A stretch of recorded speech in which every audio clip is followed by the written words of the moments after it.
오늘 이 말씀으로 먼저 함께 좀 이야기하고 또 본문도 한번 읽었으면 좋겠습니다. 시편 11편 3절이 갑자기 떠오르는데요. 시편 11편 3절이 이런 말씀이 있습니다. 터가 무너지면 의인이 무엇을 하랴 하는 겁니다. 터가 무너지면 의인이 무엇을 하랴. 집은 무너지면 다시 세울 수 있습니다. 문짝 떨어져 나가면 그 작은 일 금세 고칠 수 있습니다. 그러나 터가 무너지면 의인이 무엇을 하겠느냐.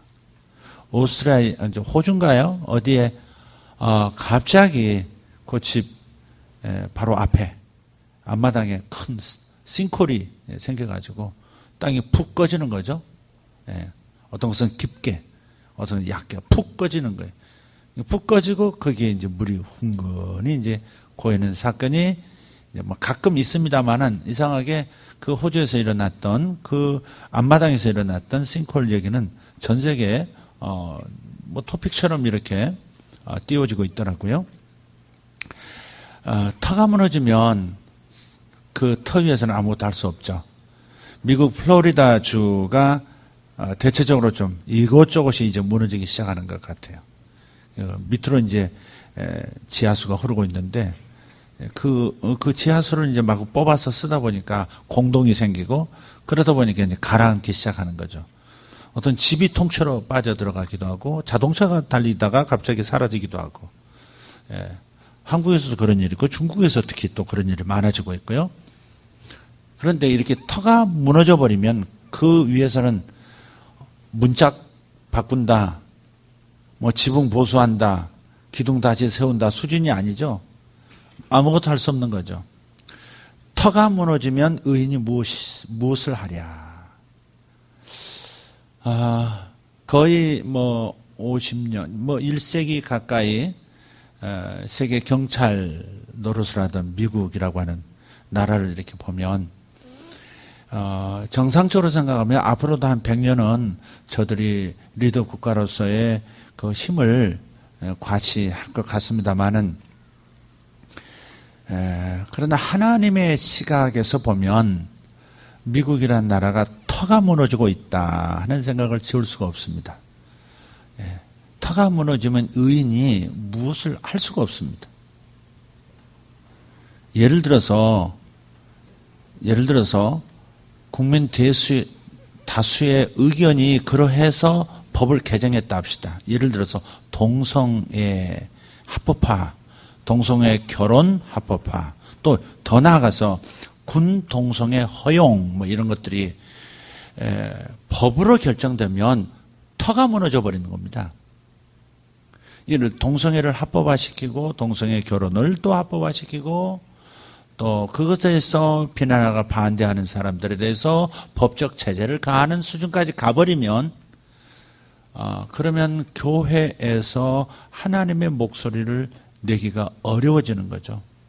죄를 죄라 해야 깨닫고 돌아올 수도 있고 자신이 잘못됐다는 걸 인지할 수 있고 살려주세요 할 수 있을 텐데 하나님의 목소리가 전해질 수 없도록 만드는 것은 터가 무너져 버리는 거죠. 가족이라고 하는 그 아름다운 하나님 창조의 가장 중요한 핵심이 이제 무너지기 시작하는 거죠. 굉장히 무서운 일이죠, 이게. 근데 이제 또 한편에는 그들도 참 사랑받아야 될 사람이고 교회는 또 그들을 사랑해야 되지 않느냐 이런 목소리를 또 내는 분들이 또 있다는 것도 압니다. 참 어려운 여러 목소리들이 혼재해서 절대 진리를 주장할 수 없는, 절대 진리를 말하면 편협한 사람들, 조화와 연합을 깨뜨리는 사람들에 대한 낙인이 찍혀버리는 이런 시대가 좀 되어가고 있는 거죠. 미국은 이미 그런 부분에 있어서 특별히 이제 많이 무너졌고요. 저걸 어떻게 다시 복구할 수 있을까? 법을 결정한다는 것은 어쩔 수 없습니다. 소수가 미래 제껴서 다수가 미련 맞게 느슨하게 생각하다가 당했든 어떻든 결정돼 버리면 그 다음부터는 그런 설교도 못하고 가르치지도 못하고 그렇게 말하는 자는 오히려 더 벌을 받는 비정상적인 사람이 되는 문화가 되고, 그러면 이제 점점 더 그런 방향으로 가게 되는 거죠. 그래서 터가 무너지면 의인이 무엇을 하랴 할 때 제일 먼저 떠오르는 것이 법입니다. 저는 법입니다. 법. 그래서 법에 있어서 이 법제하는 문제에 있어서 우리가 민감해야 되고 목소리를 낼 필요가 있다는 것은 틀림없는 것 같습니다. 아직 내 자식이 그럴 리가 없다고 생각하기 때문에 다수는 뭐 이렇게 너무 시끄러울 필요가 있느냐 이런 생각이죠. 참 이런 게 이제 우리가 이제 곤란한 정말 고심하고 기도 많이 하고 행동해야 될 문제인 것 같습니다. 갑자기 그 생각이 좀 납니다. 이스라엘이 멸망당한 이유가 뭡니까? 터가 무너지니 소수의 의인이 무엇을 할 수 있겠느냐. 예레미야가 외치고 미가가 남유다를 향하여 정의를 외친들 무슨 의미가 있느냐.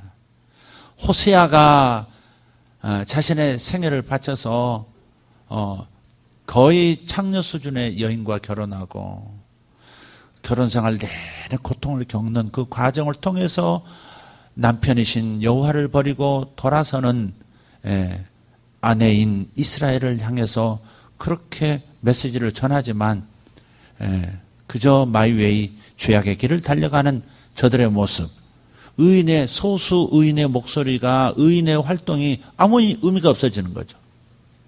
그래서 왕이 그때 당시는 고대 시대는 왕이 이제 법이죠. 짐이 곧 법이다. 짐이 국가고 뭐 그런 거니까 왕 주변에서 왕을 향해서 계속해서 예언하는 사역자들이 선지자들이 많았던 까닭이 왕이 법을 결정하기 때문에 그렇습니다. 왕이 결국 법을 결정하기 때문에 그 법을 이렇게 선포하는 그 법을 하나님 뜻에 맞게 결정해야 될 텐데 다른 결정을 내렸을 때 나라 전체가 그 방향으로 가버린다는 것이죠. 의인이 아무리 목소리를 높여도 소용없는, 그래서 왕을 하나님께로 이렇게 자꾸 돌이키게 하려는 목소리들이 많았던 거죠. 오늘 읽을 본문이 히스기야의 그 기도하는 장면인데요. 그 히스기야 시대에 활동했던, 히스기야에게 직접 예언을 전했던 선지자가 이사야 선지자입니다. 이사야 선지자가 예수님 당시보다 800년 전이니까, 거의 800년 전이니까 아수르에 의해서 이스라엘 백성이 멸망하고요. 북이스라엘이 멸망하고 남쪽 유다도 이제 참 어려워지는 상황으로 접어드는 그때입니다. 그러니까 거의 722년에 아수르에서 북이스라엘 멸망했으니까 그 아래쪽이니까 한 640년 정도. 이사야 선지자가 그렇게 이제 히스기야 선지자와 함께 남쪽 유다라도 이게 살려내기 위해서 계속 애를 쓰는 그런 상황입니다. 전체적으로는 지금 북이스라엘 왕국이 결국 멸망했지 않습니까? 아수르에서 멸망했지만 왜 하나님의 백성을, 당신의 사랑하는 자식 같은, 당신의 아내 같은 이스라엘을 왜 적들의 손에 넘겨주고 저들은 뿔뿔이 흩어지고 망하는 삶을 허락하셨느냐 하는 차원에서는 터가 무너졌기 때문에 그런 거죠. 그래서 터라고 하는 것은 하나님과 나 사이에, 하나님과 우리 공동체 사이에, 하나님과 국가 사이에 맺은 언약, 하나님과 나 사이에 세운 법도 이 터가 무너지면 다른 것은 아무 의미가 없는 거죠. 그냥 우리의 시각이 세상 그 역사, 세상 정치, 세상의 그 세계사, 세상 역사의 관점으로만 볼 게 아니고 하나님의 역사로 세계 열방을 보고 우리 국가의 역사를 볼 필요가 있고 내 삶을 들여다볼 필요가 있는 거죠. 다른 게 정상적으로 돌아가는 것 같아도, 복을 받고 잘 사는 것 같아도 결국은 하나님과 나 사이에 언약이 깨지면 터가 무너지는 것이죠. 그러면 내 삶의 모든 영역에서 균열 가는 소리가 들리기 시작하고, 돌이키지 않으면, 빨리 조정하지 않으면 급기야는 싱크홀처럼 갑자기 가라앉는 거죠. 그래서 우리가 성경을, 이스라엘이라고 하는 국가를, 민족을 선택하셔서 성경 안에 이스라엘의 역사를 이렇게 자세하게 기술하신 이유는 뭔가? 이스라엘의 역사를 통해서 하나님이 살아계신 것과 하나님과 인간이 언약을 맺고 그 언약 속에서 하나님과 친밀하게 살아가게 하도록 하기 위해서 역사를 보고 하나님 살아계신 것과 하나님께 돌아와 하나님과 친밀한 관계를 맺어가는 것을 모든 열방, 모든 사람들로 알게 하기 위해서 한 민족을 선택하신 겁니다. 그러니까 이스라엘 역사는 우리가 한국 사람으로서 굳이 이스라엘 역사를 이렇게 자세히 들여다봐야 되느냐. 태종, 태세, 문단세, 제가 암송 제대로 하는 거 여기까지입니다. 조선시대의 왕들도 제대로 끝까지 지금 암기하지 못해서 중간에 끊어지는데 이스라엘 역사를 자세하게 들여다볼 이유가 뭐냐 이거죠. 사울, 다윗, 솔로몬, 그 다음에 르호보암, 여로보암 두 나라로 갈라진 그 시대로부터 시작해서 북이스라엘이 언제 멸망하고 남이스라엘이 언제 멸망하고 언제 다시 예수님이 이런 얘기들, 이런 이스라엘 역사를 더듬어가는 의미를 우리가 이해해야 된다는 말이죠. 왜 남의 나라 이야기를, 남의 나라 역사를 내 나라 역사도 제대로 모르면서 들여다봐야 되느냐. 하나님과 우리의 관계, 하나님과 역사의 관계, 하나님과 인류의 관계, 하나님과 현재, 하나님과 미래라고 하는 항상 하나님과의 관계성 속에서 우리가 생각하고 결정하고 나아가야 되기 때문에 그래서 요 터와 같은 부분을 우리가 성경을 통해서 잘 학습을 해야 된다는 말이죠. 공부하지 않으면 망할 확률이 조금 더 높아지는 거예요. 인생에서 방황할 가능성이 좀 높아지는 거죠. 그러니까 이스라엘 역사, 성경의 이야기들을 통해서 항상 내 삶과 내가 살아가는 이 조국, 대한민국의 또 한반도의 운명에 대해서 항상 조명해 볼 필요가 있는 것이죠. 그렇지 않으면 우리도 모르는 사이에 싱크홀 같은 상황으로 빠져드는 겁니다. 가끔 이제 좀 거칠게 보일 때가 있어요. 퀴어 축제를 서울시에서 허용해서 그 앞에서 이제는 대놓고 정말 너무 심각한 좀 그런 모습들을 이렇게 공공연하게 표출하는 이런 커밍 아웃이라고 하는 어찌 보면 자유를 표방하는 아름다운 얘기 같은 그러나 하나님의 눈으로 그냥 우리의 양심으로 볼 때 이건 아닌데 정말 아닌데 이렇게 가서는 안 되는데 그런 얘기죠. 또 그걸 막기 위해서 또 그 앞에 가서 기도회를 열고 그러지 말라고 당신들 하나님께 돌아와야 된다고 그 죄라고 지적하는 모습을 보면서 또 어떤 이들은 왜 그렇게 정죄를 일삼느냐고 같이 맞불 시위하는 그리스도인들도 있고 복잡합니다만은 그런 장면을 보면서 우리는 정말 다시 한번 생각을 가다듬고 터가 무너지지 않는 방향의 뭔가를 터가 무너지면 그 다음은 의인들이 손써볼 방법이 없다. 터가 무너지기 전에 우리가 바로 보수하면 되는데 그 의인들의 목소리가 될 수 있으려면 터가 무너지기 전에 활동해야 된다 하는 것도 우리가 꼭 기억을 해야 되겠습니다. 오늘 본문을 한번 좀 읽을까요? 열왕기하서 19장입니다. 열왕기하서 19장 1절, 2절, 3절까지 읽겠습니다. 열왕기하서 19장 1절, 2절, 3절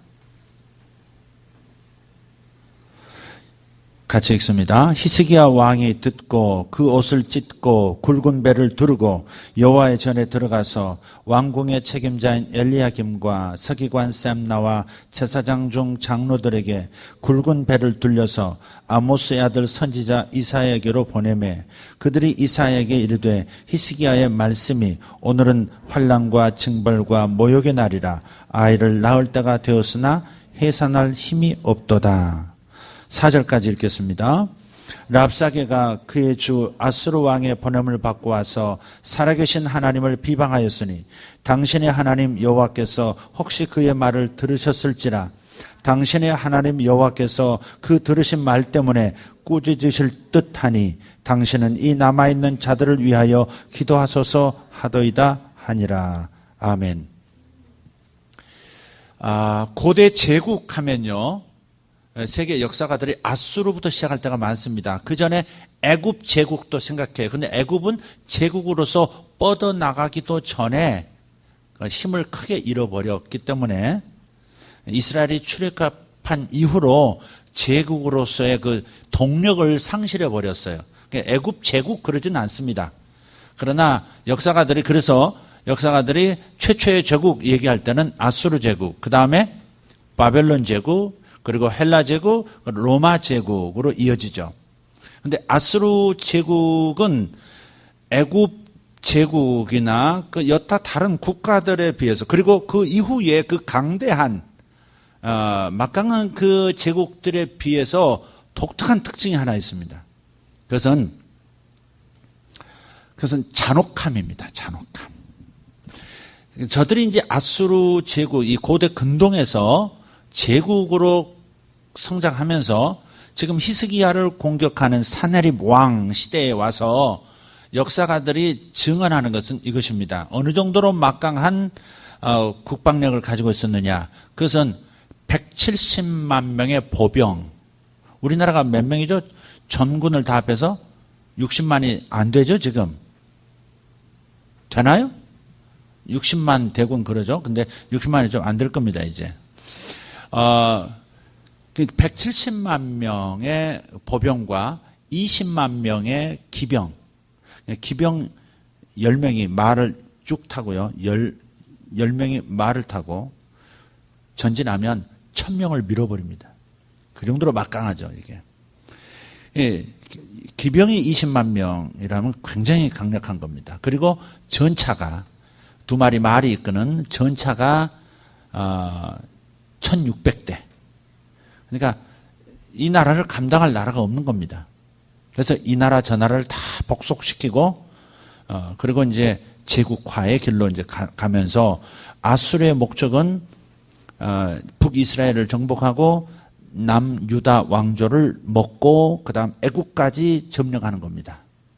그런데 어디서 지금 어디를 해결해야 되느냐면 저 북아프리카로 들어가려면 반드시 북이스라엘 왕국과 남유다 왕조, 즉 가나안 땅을 정복해야 합니다.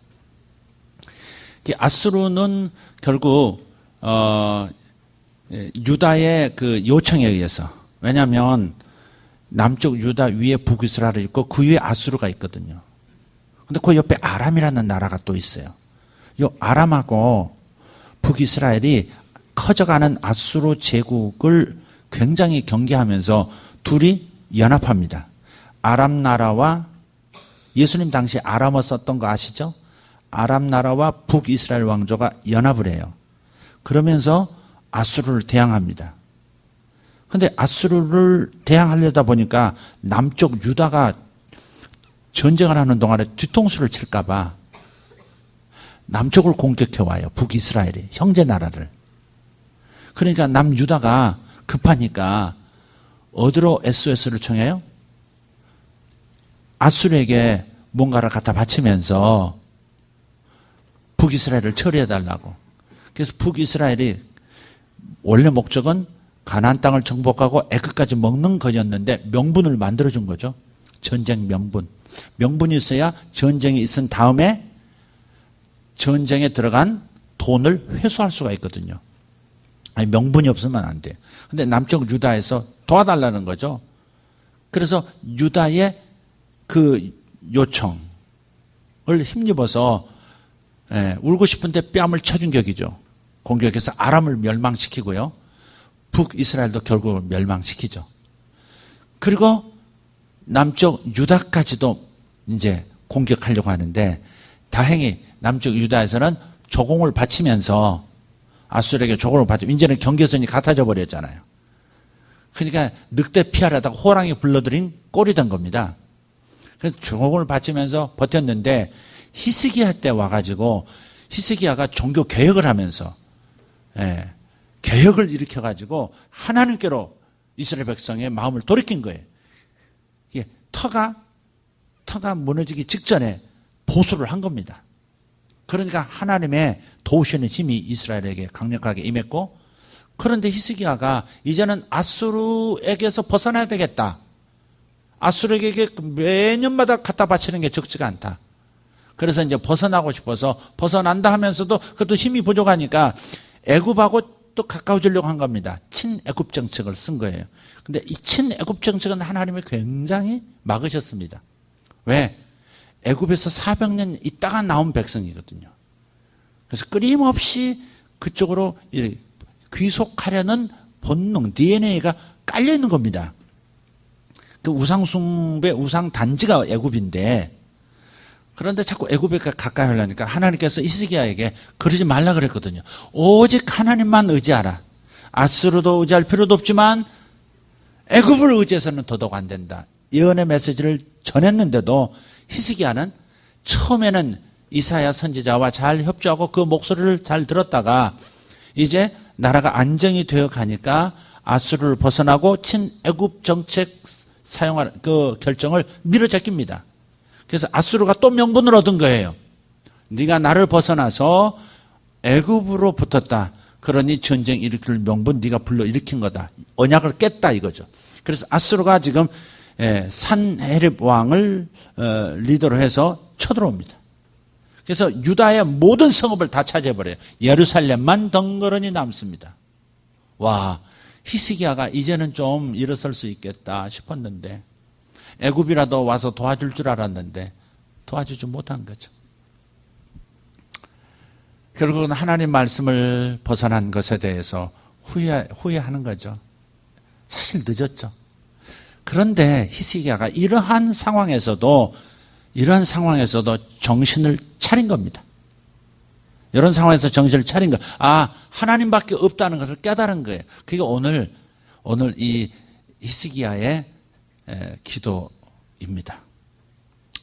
히스기야가 사느립이 이제 아수르의 왕 사느립이 아주 달변가를 보냅니다. 아수르 말에도 능하고요, 아람 말에도 능하고 심지어 유다 말에도 히브리 말에도 능한 한 남자를 보내요. 그게 랍사게예요. 이름이 좀 이상하죠. 랍사게. 이 랍사게가 아주 전략가입니다. 예루살렘 성 목소리 자기 목소리가 들리는 쪽에 높은 언덕에 서가지고요, 바람을 등에 업고 쫙 성벽에 있는 군사들 그리고 왕의 신하들 백성들에게까지 들리도록요 말을 합니다. 근데 히브리 말로 싹 해버리는 거예요. 항복하라고. 아수르 왕을 거역해서 자기 민족을 지켜낸 민족과 국가의 신이 어디 있느냐. 너희가 섬기는 여호와도 아수르 왕은 막지 못한다. 너희 신은 오늘 패배할 것이다. 그러니 일찍 항복하라. 아수르라고 하는 나라가 국방력만 강한 게 아닙니다. 잔혹성이 타의 추종을 불허합니다. 제국 역사상 아수르만큼 잔혹하게 피정복지를 다룬 나라가 제국이 없어요. 어느 정도냐면 예를 들어 정복하면 그 왕과 신하의 수족을 다 자릅니다. 왕들과 고위 관료들의 팔과 다리를 다 잘라요. 그리고서 그 왕의 손부터 발부터 시작해서 성문 앞에 쌓아놓습니다. 개기지 말라는 거죠. 이렇게 잔혹한 방식으로 덤비지 못하도록 일찍 항복하도록 만드는 겁니다. 북쪽 이스라엘 왕도 3년 동안 사마리아 성을 버티다가 함락당했거든요. 그리고 아주 비참하게 됐습니다. 이제 국방력만 강한 게 아니라 이런 잔혹성이라는 게 피부를 벗깁니다. 반역하면 반역의 수괴들은 전부 피부 가죽을 다 벗겨요. 피부 가죽을 벗긴다 그래요. 다 벗겨서 그 성문 앞에다 거대한 기둥을 세우고요, 기둥을 바릅니다. 이렇게 그 반역한 사람들의 껍질을 전부 빙빙 둘러서 못을 쳐서 가죽으로 된 거대한 기둥을 이렇게 세우는 거예요. 그러니까 성을 드나들면서 다 보는 겁니다. 절대 아수르에게는 대적해서는 안 된다. 또 가죽을 벗겨서 니느웨 성벽에다가 전부 못을 쳐서 걸어놨습니다. 이만큼 잔혹한 거예요. 심지어는 그냥 이 뾰족한 말뚝으로 산 사람을 꽂아가지고 그냥 그럼 죽죠. 꽂아서 그대로 세워놓는 겁니다. 그런 방식. 그러다 보니까 한 번 아수르 제국의 반역을 일으켜서 쿠데타를 일으켜서 위협이 되면 큰일이니까 그렇게 잔혹성을 보였기 때문에 한편에 두렵지 않겠어요? 김정은이가 왜 저렇게 몸부림하는데요? 저런 정도까지 밀고 나갔으면 뒤집어지면 정말 비참하게 죽을 목숨이죠. 그러니 그 엘리트들은 지키려고 애를 쓸 겁니다. 더 잔혹하게 나갈 수밖에 없을 거예요. 내려올 수 없는 호랑이 등에 올라탄 거죠. 아수르가 그래서 정책을 어떻게 썼냐면 서로 정복지 민족들끼리 국가들끼리 단결하지 못하도록 전부 흩어버립니다. 그래서 A국에서 B국으로 거기 사람들을 다 끌어다가 옮겨놓고요. 또 B국 사람들은 C국으로 옮기고 C국 사람들은 D국으로 옮기고 D국은 A국으로 옮기고 그래서 주변 국가들의 그 대민족 대이동을 시켜버립니다. 섞어버린 거죠. 그냥 자연히 혈통이 섞인 겁니다. 그러면 정체성이 약해지죠. 우리 민족, 우리 국가 이 정체성이 없어지는 거예요. 저 브라질 가보십시오. 지금 리우 축제 올림픽 하고 있죠. 거기 보면 백인들끼리 걸었는데 검은 애가 나오기도 하고요. 흑인하고 지금 히스패닉가 이렇게 했는데 백인이 나오기도 하고 그러잖아요. 그러니까 인종 갈등 그런 건 없어요. 거기는. 여러분 좋은 쪽으로만 생각하지 마십시오. 그래서 이게 혼혈민족만 북이스라엘도 망한 다음에 다른 민족 이 이스라엘 민족은 다른 데로 이주를 시키고 다른 민족들을 여러 곳에 4군데 5군데서 데려다가 안착을 시켜버려요. 피가 섞이죠.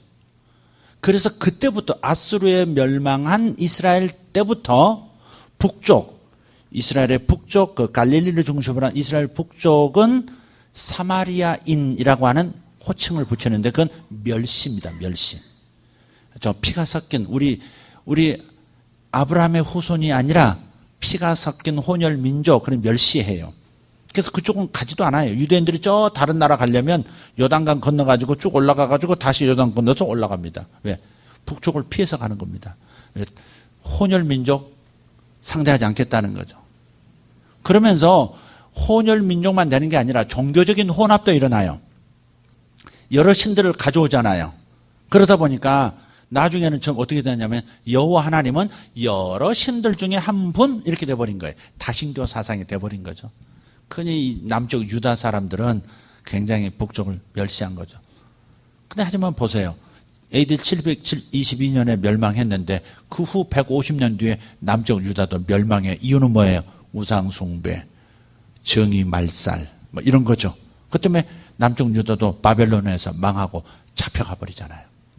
그러니까 도친 개찐이라고 그러나요? 뭐라 그러나요? 50보 100보 뭐 그런 상황인데도 이상하게 예수님 당시 그 후로부터 망한 후 400년 뒤에 예수님 당시에 보면 북이스라엘에 대해서 그 지역에 대해서 사마리아 그러면서 천시했다 이 말이죠. 그것이 여러분 복음서에 보면 역력히 나타나는 것을 보게 될 겁니다. 바로 그 사마리아라고 하는 용어, 사마리아인이라고 하는 용어가 바로 아수르 제국에 의해서 생겨난 현상이다. 그렇게 생각하시면 되겠습니다. 그려지십니까?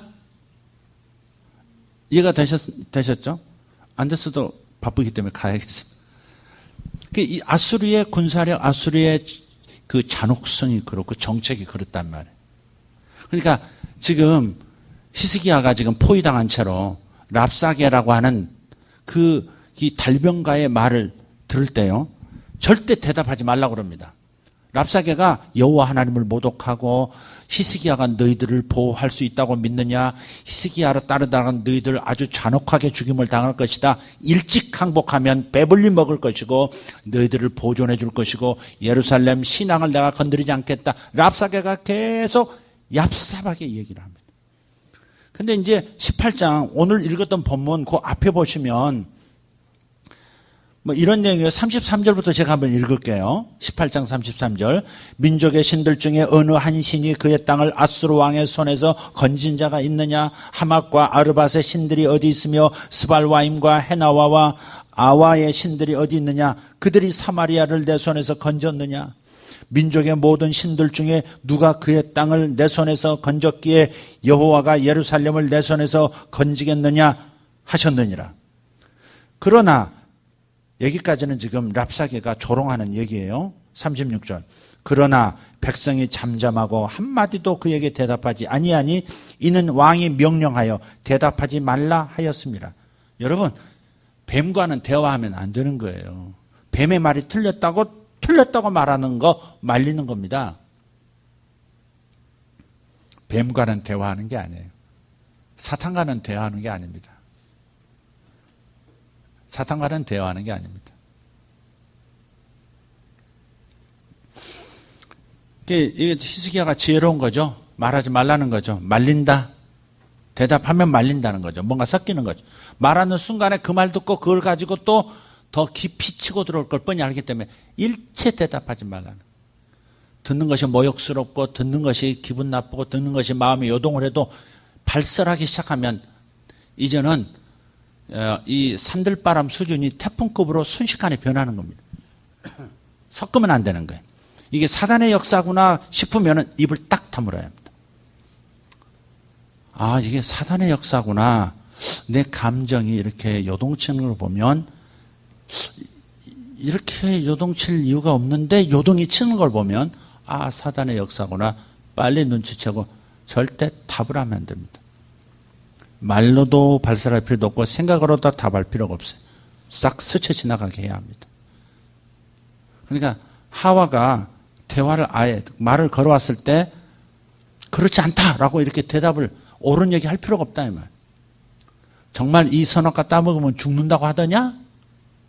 말했을 때 그래 그런 말도 할 필요가 없다 이 말. 뱀하고는 대화할 필요가 없다 이 말이죠. 오늘날도 마찬가지죠.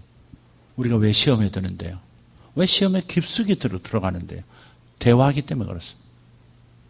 대화할 필요가 없어요. 생각으로도 말로도 침묵하면 되는 거예요. 히스기야가 매우 지혜롭게 지금 대답하지 말라 지금. 그래놓고 할 일을 하는 겁니다. 그 옷을 찢습니다. 분한 거죠. 가슴 아픈 거죠. 하나님이 모욕당하는 이 상황이 가슴 아픈 거죠. 히스기야는 종교 개혁을 일으켰던 훌륭한 왕입니다. 유다 정권의 말기에 아주 정말 다윗의 길로 행했던 거의 유일한 거의 다윗의 길로 유사하게 행했던 하나님 신앙으로 행했던 사람이 바로 히스기야 왕이거든요.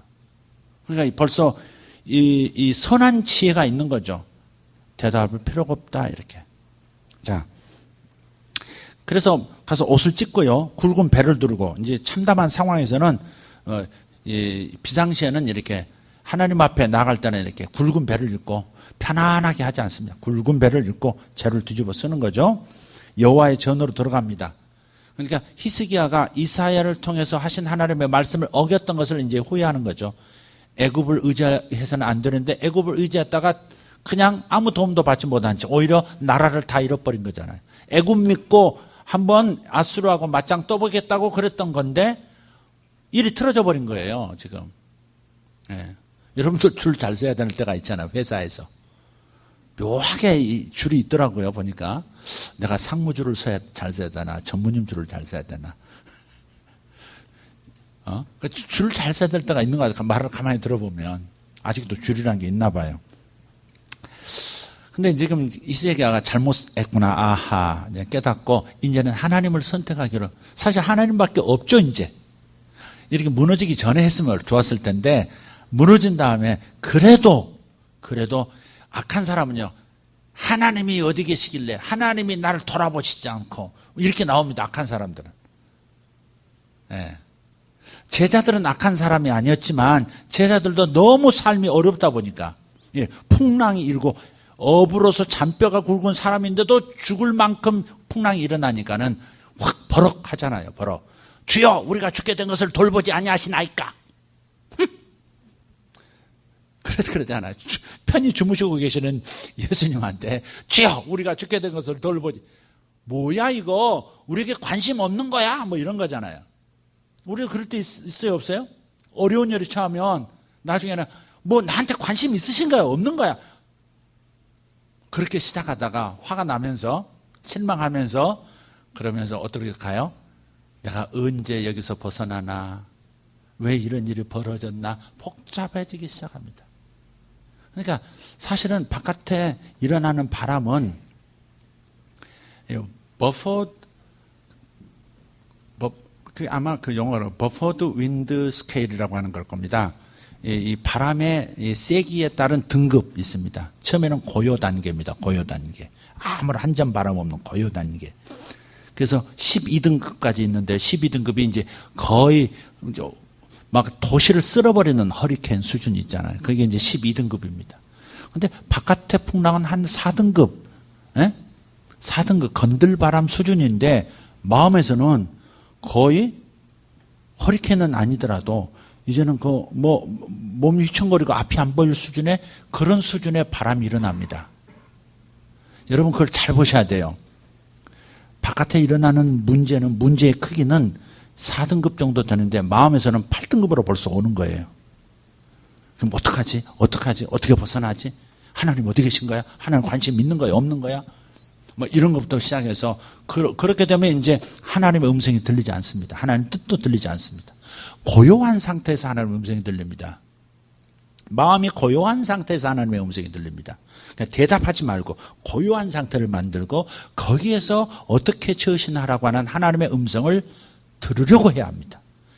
적어도 히스기야는 그럴 줄 아는 남자였다는 거죠. 완벽한 고요는 갖추었는지 모르지만 적어도 그의 반응의 스텝을 보면 고요할 때 하나님의 음성이 들린다는 걸 알고 있는 거죠. 하나님 뜻을 알려면 내가 요동쳐서는 안 되고 백성들이 요동쳐서는 안 된다는 걸 안 거죠. 근데 우리들은 하나님의 음성, 하나님의 뜻을 알고 싶을 때 평상시에는 그렇게 찾지 않다가 문제가 생기면 찾기 시작해요. 그러면서 왜 이런 일이 벌어졌지? 하나님 뜻은 뭐지? 이거 겪어야 되는 거야? 통과할 수 있는 거야? 벗어날 수 있는 거야? 언제 벗어날 수 있는 거야? 이러면서 막 급해진단 말이에요. 그러니까 4등급 바람의 문제인데 8등급이 되고 10등급이 되고 이런 상황이 되면서는 진짜 하나님의 음성에서 멀어지는 거예요. 거기서는 인간적인 꾀만 나오고 인간적인 수단만 나오기 시작하죠. 그래서 우리가 이제 이런 부분을 이제 좀 평상시 신앙생활에서 좀 접목해서 살필 필요가 있는 겁니다. 절대 뱀하고 대화해서는 안 되고 문제와 대화하기 시작해서는 안 돼요. 오히려 그럴 때는 고요한 허리케인 수준의 문제처럼 보여도 태풍이 핵으로 들어가면 잠잠하듯이 고요한 상태를 어찌하든지 유지하려고 해야 합니다. 그리고 하나님께 묻기 시작해야 합니다. 하나님 어떻게 하든 대부분은 우리 삶 속에 일어나는 그런 문제의 바람들은 하나님께서 나하고 친밀해지자고 하는 하나님의 부르심의 목적이 있습니다. 나의 삶을 계산하고 태도를 계산하는 것이지만 핵심에는 하나님에게로 더 가까이 다가오라고 하는 마음을 하나님께로 더 달라고 하는 하나님의 목적이 담겨 있다 이 말이죠. 근데 미처 이런 마음을 갖지를 못하는 거예요. 그냥 경랑에 휩쓸려 버리는 겁니다. 그냥 다 터지고 그냥 다 박살난 다음에 이제 그래서 이제 다 허리케인이 휩쓸고 지나간 다음에 폐허 위에서 뭐였지? 주여 뭡니까? 이렇게 되게 그런 수준으로 갈 때가 많죠. 우리가 배워야 되는 것이 그런 수준으로 가기 전에 빨리 고요한 수준, 내적인 수준을. 그래서 주님께서 일어나서 그러지 않습니까? 바람아 잠잠하라 그랬다는. 바람아 잠잠하라. 풍랑에서 말씀하셨지만 사실은 주여 우리를 돌보시지 않으십니까? 하나님 우리에게 관심 있으세요? 주님 우리에게 관심 있는 겁니까? 라고 하는 그들의 요동치는 마음에 잠잠하라는 거죠. 대답하지 말라. 사탄에게 대답하지 말라 그 말이죠. 랍사게의 말에 대답하지 말라. 사탄에게 대답하지 말라. 내 마음속에서 요동치는 회오리 바람에 그 거대한 표하는 소리에 대답하고 반응하지 말라. 그냥 침잠하라.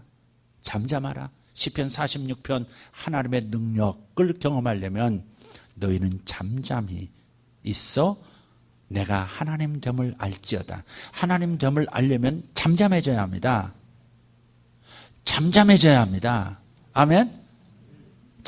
내 목소리와 계속 1인 이게 독백하듯이 끊임없이 대화해. 그래 잠도 못 이루는 겁니다. 계속 대화하느라고 마음의 목소리와 또 자기 자의식에서 하는 자아 분열이죠. 이게 이쪽 자아가 이쪽 자아와 대화하는 겁니다. 하나님의 목소리는 그 자리에 낄 자리가 없는 거예요. 그래서 잠잠하라. Shut up! 바람아 잠잠하라. 히스기야 왕이 하나님을 선택하고 고요한 장소 성전에 들어갑니다. 그리고 두 번째 스텝으로 선지자를 찾습니다. 그리고 중보기도를 요청합니다. 여러분 이게 매우 중요해요. 우리도 살면서 랍사게 수준의 역사가 사내립 왕의 공격적 수준의 일을 겪을 때가 있습니다. 그럴 때 뭐 해야 돼요? 뭐 해야 돼요? 침묵한 다음 하나님 앞으로 가야 합니다. 오직 하나님의 목소리를 들어야 합니다. 랍사게의 말, 사탄의 말을 안 듣는 것을 뛰어넘어서 하나님의 음성을 들어야 결국 끝이 날 것이기 때문에 하나님의 의도, 하나님과 친밀함을 회복해야만 회복될 거기 때문에, 그러니까 반드시 자기 자신이 하나님 앞에 나아가야 되고, 그 다음 나를 위해서 기도해 줄 수 있는 사람을 찾는 거죠. 진심으로 기도해 줄 수 있는 사람, 리더나 정말 기도하는 사람을 찾아서 기도해 주십시오. 그리고 하나님이 말씀하시는 게 있으면 제게 말씀해 주시면 제가 경청하겠습니다. 당신이 바깥에서 객관적으로 보는 것, 하나님이 말씀하신 것이 있다면 제게 말씀해 주십시오 하는 태도는 아주 중요한 거죠. 이 사람은 살 가능성이, 빨리 회복할 가능성이 많은 거죠. 기도 부탁을 해야 되는 거죠. 이사야에게 히스기야가 자기 신하들을 다 보냅니다. 다 막 거칠은 옷 뒤집어 씌워가지고 거짓골 해가지고 보내서 우리나라가 이 꼴이 됐다고 지금 산헤립이 지금 랍사게를 보내가지고 하나님을 모독하고 히스기야를 모독하고 나라는 끝장났다고 지금 백성에게 두려움을 주려고 난리인데, 혹시 당신이 기도하다가 하나님 음성을 듣거든 알려달라고 그렇게 얘기합니다. 그리고 자신은 기도를 시작합니다. 자신도 기도를, 첫 번째 하나님을 선택하는 것, 두 번째 중보 기도를 부탁하는 것, 세 번째 뭐예요? 자기가 기도를 또 들어가는 거죠. 왕의 기도를 주님은 기다리셨죠. 왕이 결정견자예요. 왕이 나라의 향방을 결정하는 그 절대 왕정 시대에 살고 있었던 시대이기 때문에 왕이 기도하는 걸 하나님은 굉장히 중요하게 생각하시죠. 지금 대통령이 기도하는 것도 달라요. 왕이 기도하는 것은, 그리고 왕이 하나님 뜻을 아는 것은 전혀 다른 결과를 갖기 때문에. 그래서 히스기야가 랍사게의 손에서 건너온 편지 있잖아요. 조롱하는 편지. 여호와가 니들 건져줄 줄 알아 하면서 말로만 한 게 아니에요. 편지를 딱 펼쳐놓습니다. 그게 14절에 나와요. 히스기야가 사자의 손에서 편지를 받아보고 여호와의 성전에 올라가서 히스기야가 그 편지를 여호와 앞에 펴놓고, 와, 주님 저놈 하는 말씀을 주님 글로도 보시옵소서. 주님 앞에 이렇게 족자를 펴듯이, 주님 저놈이 지금 하나님 욕한 것 지금 보이십니까 이거? 이러면서 히스기야의 리얼 기도입니다. 와, 히스기야가 이렇게 기도하는 특성이 있어요. 죽을 병에 걸려가지고 살지 죽을지 모르는 상황에 하나님이 이사야 통해서 너 죽는다, 집에 유언하라 딱 그러셨거든. 차기 왕 세우고 너 유언하라. 그랬는데 벽을 바라보고요. 사람 상대하지 않습니다. 의사 상대하지 않습니다. 벽을 턱 바라보고 울면서 기도합니다. 그리고 내용이 뭔지 기억하시죠?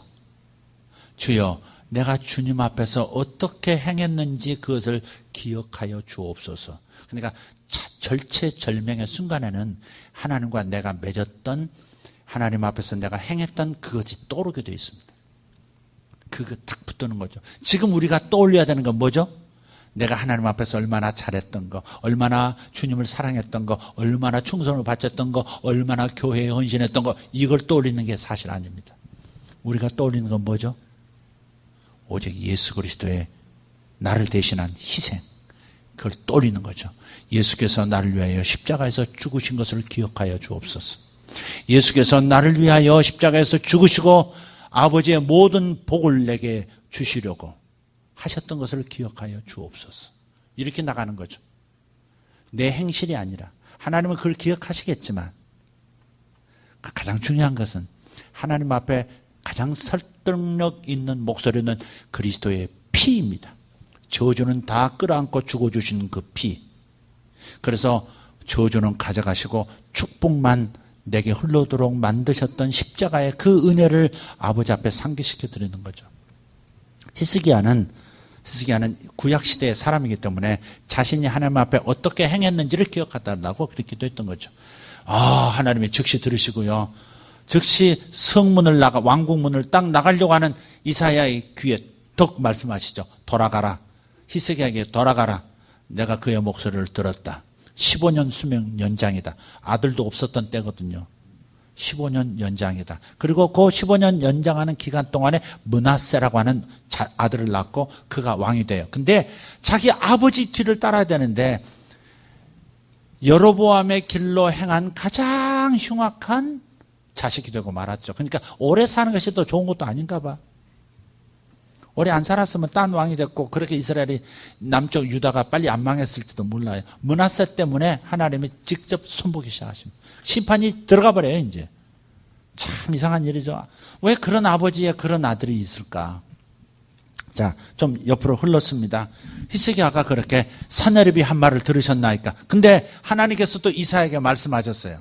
그래서 보냅니다. 메시지를 보내요. 사내립이 한 건방진 말을 내가 들었다. 이제 내가 그를 접수한다. 그렇게 선포해요. 그 거대한 제국에 몰려온 왕까지 직접 출전한 전쟁입니다. 왕까지 직접 출전한 전쟁이에요, 지금. 그런데 그 왕이 예루살렘 도착하기 딴 데 있었고 먼저 공격한 사람들이 포위하고 있었고 왕은 이제 예루살렘 쪽으로 오고 있었습니다. 근데 그때 이사야를 통해서 하나님이 말씀하신 거예요. 내가 사내립이 보낸 편지를 내가 그 목소리를 들었다. 랍사게가 한 말을 들었다. 이제 그는 끝이다. 딱 선언해요. 그리고 다음 날 일어났는데 그 선언이 있은 다음 날 18만 5천 명이 송장이 되어 있는 거예요. 18만 5천 명이 송장이 되어서 쓰러져 있습니다. 35절에 보면 이 밤에 여호와의 사자가 나와서 천사가 움직이면 이렇습니다. 아수르 진영에서 군사 18만 5천 명을 친지라. 아침에 일찍 일어나 보니 다 송장이 되었더라. 아수르 왕 사네립이 떠나 돌아가서 니느웨에 거주하더니 전쟁에서 18만 5천 명이나 죽어버리면 전쟁 더 이상 할 수 없죠. 그냥 돌아간 겁니다. 돌아갔는데 거기서 전쟁 패배에 대한 이유 때문인지 쿠데타가 일어났죠. 그죠? 쿠데타가 일어나서 사네립이 살해를 당합니다. 결국 뭐예요? 하나님은 이스라엘만 통치하시는 분이 아닌 거죠. 열방을 다 통치하고 계시는 분이시죠. 아멘. 이스라엘을 위해서 하나님께서 아수르 악한 나라를 들어서 잠시 쓴 것이고 그 용도 폐기, 이제 목적이 다 했으니까 폐기된 겁니다. 그래서 사네립이 죽고요. 바로 그 이 일 때문에 요 유다가 승리하는 이 전쟁, 유다에서 패배한 이 전쟁 때문에 아수르 제국이 그 길로 멸망의 길로 가버려요. 그리고 바벨론 제국에 의해서 신바벨론 제국에 의해서 아수르가 완전히 절단이 납니다. 그냥 결국은 지금 이런 결정적인 일이 있도록 만들었던 한 사람이 있어요. 누구예요? 히스기야예요. 히스기야가 사네립의 이 신성 모독적 발언을 보시옵소서. 주님의 이름을 감히 이렇게 나가니까 그냥 하나님은 그 길로 아수르 제국 자체가 그토록 무서운 아수르 제국 자체가 쇠락의 길로 급격하게 추락하고 바벨론에서 망해버리는 거죠. 여러분, 한 사람의 기도가 작은 풍파를 일으키더니 그것이 세상을 바꿔버릴 수도 있는 겁니다. 요즘 세상은 그런 세상이 됐어요. 어떤 이야기 하나가 정말 나비의 날갯짓이 지구 반대편에 무슨 허리케인을 일으킨다고 하듯이 그런 일이 일어나 버리는 그런 그 세상이 하나로 통하는 세상이 됐잖아요. 바로 이런 겁니다. 그러니까 우리가 어떻게 하나님과의 관계를 내가 회복하느냐. 이게 답입니다. 하나님의 뜻이 무엇인지 듣고 싶어요. 제가 왜 이러한 엄청난 일을 겪어야 하나요? 언제까지 겪어야 하나요? 다 수많은 소리들이 있지만 결국은 자기 자신이 하나님 앞에 나가서 다른 건 다 내려놓고 인간적인 처방들, 꾀들 다 내려놓고 하나님 저하고 친해지시자는 얘기죠. 저를 부르신 거죠. 저를 사랑하시니까 보고 싶다는 얘기시죠. 알았어요. 하고서 딱 히스기야처럼 엎드려야 하는 겁니다. 그러면 목소리가 필요하면 목소리가 오고 지혜가 필요하면 지혜가 오고 사람이 필요하면 천사가 필요하면 천사가 와서 처리해버리는 겁니다. 우리는 자꾸 이 단순한 공식 같은 하나님 보여주신 이 그림을 자꾸 놓친다는 거죠. 폭풍 속에 담긴 하나님의 뜻. 얘야, 나에게 좀 가까이 다가와라. 너와 좀 친밀해지고 싶다. 그래서 일어난 풍랑이죠. 그런데 우리는 자꾸 그냥 인간적으로 생각하는 거예요. 여기서 빨리 벗어나야 합니다. 히스기야가 자기 뜻대로 하다가 교만을 회개하고 하나님을 선택하고 기도하러 들어갔고 하나님의 사람을 찾았듯이 여러분도 그렇게 지혜를 가지고 처신함으로써 하나님의 영광을 경험할 수 있기를 축복합니다. 기도하십시다.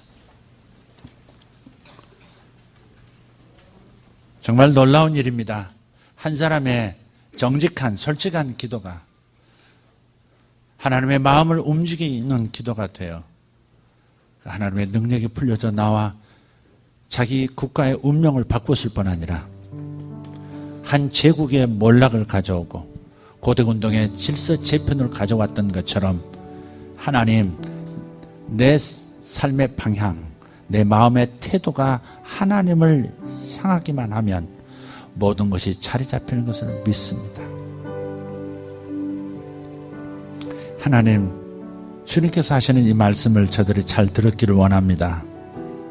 터가 무너지기 전에 하나님 앞에 더 돌아오는 성도들 되게 도와주시고, 터가 무너지기 직전에 어려움을 겪고 있다면, 삶의 일부분이 무너진 것을 경험해서 고통스럽다면 더더욱 중심부로 하나님 품으로 뛰어들어오는 용기 있는 지혜 허락해 주시옵소서. 감사합니다. 히스기야의 기도의 영을 우리에게 부어 주시옵소서. 히스기야의 지혜로운 선택의 태도를 우리에게 부어 주시옵소서. 히스기야 기도가 국가를 움직이고 열방을 움직이는 기도일 수 있다는 것을 우리가 들었사오니 나의 문제를 통해서 내 삶이 뒤바뀌는 것만이 아니라 내 삶을 감싸고 있는 세상 나라도 바뀔 만한 그러한 기도를 우리들이 아버지 드릴 수 있도록 도와주시옵소서. 하나님, 우리의 기도를 사용하여 주시옵소서. 오늘 이 시간 내 목소리를 들어주신 줄 믿습니다. 내 목소리를 들으실 것을 믿습니다. 그리고 내 삶을 돌아보시고 당신의 능력의 손을 펼쳐주시는 것을 믿습니다. 제가 하나님께로 향합니다. 제가 오로지 하나님께로 얼굴을 돌립니다. 나를 바라보시고 나를 기다리시는 하나님께로 마음을 돌이키고 느슨했던 마음 주님 앞에 종종 걸음으로 다가가게 하시고, 아버지 큰 걸음으로 가게 하시고, 급한 사람은 뛰어가게 도와주시옵소서. 아버지, 오늘 주님을 향하여 달려가는 성도들의 영혼의 모습을 지금 믿음으로 봅니다. 여기 모인 성도들 주님 앞으로 뛰어가는 모습을 봅니다. 오직 주님 앞으로 나가게 도와주시옵소서. 주님, 제가 여기 있습니다. 제 문제를 제가 취급하지 않겠습니다. 하나님께 일으키신 이 문제를 아버지 내 마음에서 큰 돌풍되어 있는데 아버지 주님 앞에 다 바칩니다. 다 내려놓고 오직 주님의 손만 붙잡습니다. 주님의 얼굴만 바라봅니다. 주님 역사해 주시옵소서. 주님 앞에 손을 드십시다. 주님 앞에 손을 뻗으십시다. 주여, 주님 제 손을 하이파이 해 주시옵소서. 주님 제 손에 깍지 껴 주시옵소서. 제가 그렇게 믿겠습니다. 내 손에 전능하신 하나님 우리 예수님 손 깍지 껴 주신 줄 믿습니다. 주님, 주님의 마음을 제게 부어주시고 내 마음을 아시는 주님의 그 아름다운 눈빛 속에서의 확신 제가 읽게 하여 주시옵소서. 이 시간 주님 앞에 기도하겠습니다.